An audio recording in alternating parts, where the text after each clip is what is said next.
Station దగ్గర అగ్ని ప్రమాదానికి గురైన ట్రైన్ దగ్గర ప్రస్తుతం నేనున్నాను. ఎర్నాకుళం ట్రైన్ కి సంబంధించి రెండు బోగీల్లో M1 B2 B1 M2 B1 బోగీలు రెండు కూడా పూర్తిగా మంటలకి దగ్ధమైపోయాయి. బోగీల్లో పరిస్థితి మనం చూస్తే మనకు స్పష్టంగా తెలుస్తోంది. ఇంకా ఇప్పటికీ కూడా పొగలు కక్కుతూ ఆ బోగీలు ఎంత తీవ్ర స్థాయిలో మంటలు వ్యాప్తి చెందాయన్నది మనకు అర్థమవుతుంది. అయితే ఈ ఘటనకు సంబంధించి లోకో పైలట్ చాలా అప్రమత్తమయ్యి వెంటనే ట్రైన్ ని నిలిపివేసి ఆ బోగీల్ని రెండింటిని కూడా తప్పించి మిగిలిన బోగీల్ని వాళ్ళు సపరేట్ చేశారు. ఈ నేపథ్యంలో భారీ ప్రమాదాన్ని అయితే తప్పించుకోవడం జరిగింది. ఎందుకనంటే ప్రాణ నష్టం, ఆస్తి నష్టం రెండు కూడా నిలువరించగలిగారు.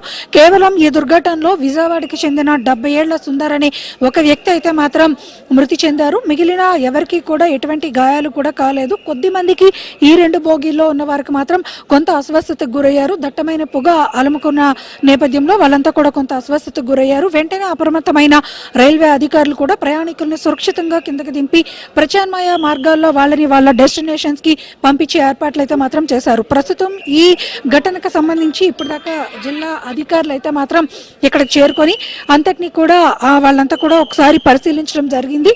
ఏదైతే ఘటనకు సంబంధించి ప్రమాదమా లేకపోతే ఇతర కోణాలు ఉన్నాయన్న దాని మీద railway safety commission south central railway enquiry చేస్తుంది. డిపార్ట్మెంటల్ ఎంక్వైరీస్ పూర్తయ్యి నివేదిక వచ్చిన తరువాత మాత్రమే వాళ్ళు ఏదైతే ఈ ట్రైన్ యాక్సిడెంట్ కి సంబంధించి మిగిలిన చర్యలు అయితే తీసుకోవాల్సి ఉంటుంది.